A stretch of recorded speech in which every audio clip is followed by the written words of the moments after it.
Doctor দেখাতে গিয়ে এমনটা হবে কখনো ভাবিনি। ডাক্তারের আচরণে সেখান থেকে বাসায় আসার পরে আপনাদের ভাইয়া কান্নায় ভেঙে পড়ে। আমার বিয়ের পরে 16 বছরেও তাকে এমন অবস্থায় আমি কখনো দেখিনি। হ্যালো এভরিওয়ান, আসসালামু আলাইকুম। ওহিমিহি মাম্মাস লাইফস্টাইল থেকে আমি মিম নতুন আরও একটি ব্লগ নিয়ে চলে এলাম। আমার নতুন আরেকটি ব্লগে আপনাদের ওয়েলকাম করছি। কাছে এবং দূরে যে যেখান থেকে আমার আজকের ভিডিওটি দেখছেন, আশা করছি সবাই ভালো আছেন, সুস্থ আছেন। আমরাও আলহামদুলিল্লাহ ভালো আছি। সবার সুস্থতা কামনায় আমার আজকের ব্লগটি শুরু করছি। পরিষ্কার পরিচ্ছন্নতা ইমানের অঙ্গ, তাই কিছু কাজ আজকে করব। অনেকগুলো কাজে করতে হবে, যেহেতু কালকে মেহমান এসেছিল, বাসাটা খুবই অপরিষ্কার হয়েছিল। তো বিশেষ করে আমার এই জিনিসটা পরিষ্কার করার খুবই দরকার ছিল, যেহেতু ঈদও চলে এসেছে। আর একদম অপরিষ্কার অপরিচ্ছন্ন থাকা আমার একদমই পছন্দ না। একটু পরিপাটি থাকাটাই আমি সবসময় পছন্দ করি।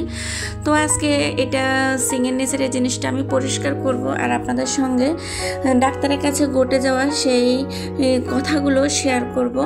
তো যদি আমার ভিডিওটি আপনাদের ভালো লেগে থাকে তাহলে অবশ্যই চ্যানেলটি সাবস্ক্রাইব করে দেবেন, আর অবশ্যই একটি লাইক তো করবেন। তো চলুন আপনাদের সঙ্গে গল্প করি আর আমার সেই কথাগুলো শেয়ার করি আর কি।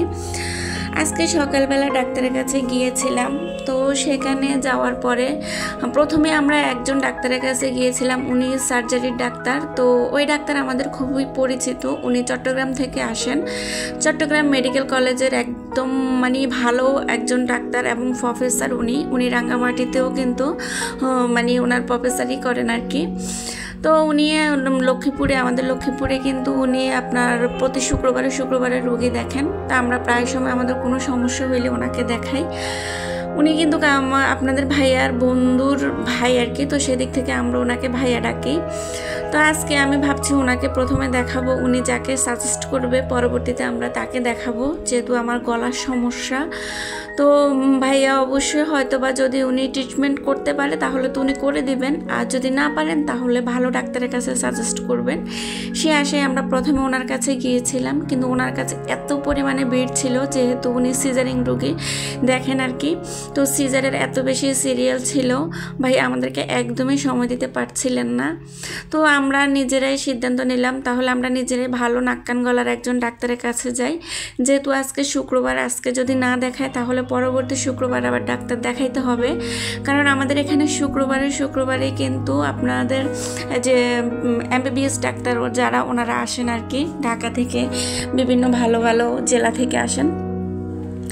তো আমরা সিদ্ধান্ত নিলাম যে ঠিক আছে তাহলে নাক কান গলার ডাক্তারের কাছে যাই। সেখান থেকে আপনাদের ভাইয়া দেরি করলো না, আমাকে নাক কান গলার একজন বিশেষজ্ঞ ডাক্তারের কাছে নিয়ে চলে এলেন। তো সেখানে আবার আমরা সিরিয়াল দিলাম, লম্বা অনেক সিরিয়ালে আমরা বসেছিলাম। তো যাই হোক, আমার 36 নম্বর সিরিয়াল পড়েছিল। হঠাৎ করে বলে মিম ইসলামকে, তা আমি বললাম আমি। তো আমরা ভিতরে ঢুকলাম, ভিতরে ঢুকে দেখি ডাক্তার 5 মিনিট যাবৎ ফোনে কার সাথে জানি কথা বলতেছিল। কথা বলার পরে কথা যখন শেষ হইলো তখন আপনাদের ভাইয়াকে জিজ্ঞেস করতেছিল, আপনাদের প্রথমে বলতেছে রুগীকে, তখন আমি বলতেছি হ্যাঁ আমি। তো আপনাদের ভাইয়া ওই সিটটা ছেড়ে উনি আমাকে রুগীর যে সিট আমি সেখানে গিয়ে বসলাম। তো আপনাদের ভাইয়াকে জিজ্ঞেস করতেছিল আপনাদের ভাষা কোথায়। তো আপনাদের ভাইয়া বলতেছে আমি আনোয়ার। আবার বলতেছে আপনাদের বাসা কোথায়। তো আপনাদের ভাইয়া তখনও বলতেছে আমি আনোয়ার। আমি কিছুটা অবাক হয়ে গেলাম যে উনি বাসার কথা জিজ্ঞেস করতেছে, উনি বারবার ওনার নাম কেন বলতেছে, বাসার নাম কেন বলে না, উনি কি কানে কম শুনে। পরক্ষণে ডাক্তার ওনার দিকে কিছুক্ষণ তাকায় থেকে বলে তুমি আনোয়ার, বিশ্বাস করো আমি তোমাকে একদমই চিনতে পারি নাই। আসলে তোমার চেহারার সাথে অনেক পরিবর্তন হয়ে গেছে তোমার চেহারা। আমি তো তোমাকে প্রথম দেখাতে চিনে ফেললাম, যখন বাহিরে তোমার সাইনবোর্ড দেখলাম তখন তোমার নামটা দেখে কিছুটা আমি আন্দাজ করেছিলাম হয়তোবা তুমি। পরবর্তীতে এসে আমি বাকিটা শিওর হয়ে গিয়েছিলাম। তো ডাক্তার বলতেছিল তাহলে তুমি আমাকে বললে না কেন যে তুমি আমার ফ্রেন্ড, সেটা আগে কেন বললে না। বললাম না, যদি তুমি ইগনোর করো তাহলে তো আমি আমার বউ বাচ্চার কাছে লজ্জা পাবো, তো সেই কারণে বলি নাই। বলে পাগল, এটা কোনো কথা হইলেও, আমরা সেই ছোটোবেলার ক্লাসমেট। এটা বলে দুজনকে এত বেশি ওরা দুজনকে পেয়ে পুরো এক্সাইটেড হয়ে গিয়েছিল। দুজনকে পেয়ে ওদের পুরনো বন্ধু যা সবার কথা সবাইকে জিজ্ঞেস করতেছিল আর কি। তো ডাক্তার সত্যি অনেক মার্জিত, ওনার এত ডিগ্রি থাকা সত্ত্বেও যেন উনি আমাদের সাথে এত বেশি ভালো ব্যবহার করেছিল। আমরা যখন ওনাকে পরবর্তীতে মানে ইফতারের দাওয়াত দিয়েছিলাম, তো উনি বলে না আমার আমেরিকাতে কনফারেন্স আছে, লন্ডনে কনফারেন্স আছে, ইনশাআল্লাহ আবারও কখনো যদি লক্ষ্মীপুরে আসে তাহলে অবশ্যই তোমাদের বাসায় ঈদের পরে আসব। তো আসলে মানে ওনার আচরণ সত্যি আমার কাছে খুবই ভালো লেগেছিল। আর আমার মেয়েটাকে এত বেশি আদর করেছিল। ওই ডাক্তারের একজন মেয়ে আছে, ও নাকি বিকারুন্নাসাতে পড়ে 8ম শ্রেণীতে। তো সে কারণে উনি নাকি মেয়ে অনেক পছন্দ করেন, অনেক ভালোবাসেন, সে কারণে আমার মেয়েকে এত বেশি ভালোবেসেছিলেন। আসলে সত্যি কথা মানে উনি এত বেশি মার্জিত ব্যবহার করেছিলেন, অনেক হয়তো বা পরিচিত লোকজনও কিন্তু এতটা মার্জিত ব্যবহার করেন না, বা দেখলেও না দেখার ভান করেন আর কি। আর সেখান থেকে আসার পরে আপনাদের ভাইয়া পুরো কান্নায় ভেঙে পড়লো। তো আমি বললাম কেন কান্না করতেছো? বলে আসলে শোনো, কান্না কেন করতেছি, আমি ক্লাসে প্রথম ছিলাম আর ও ছিল পঞ্চম, আজকে ও ডাক্তার হয়েছে আর আমি কিছুই হইতে পারলাম না। আসলে টাকা মানুষের জীবনে কি না আনতে পারে, টাকাই জীবনের সব কিছু।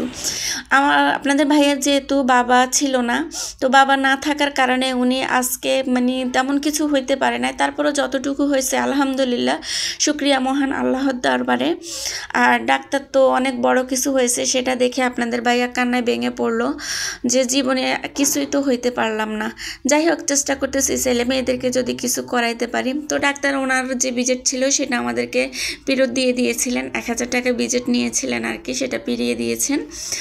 আর আমরা সেখান থেকে ডাক্তার দেখিয়ে বের হয়ে এসেছি। এত লম্বা সিরিয়ালে উনি আমাদেরকে কিন্তু অনেক হেল্প করেছেন এবং কি আমাদেরকে অনেক সময় দিয়েছিলেন। যাই হোক, আজকের মতো এখানে, আল্লাহ হাফেজ।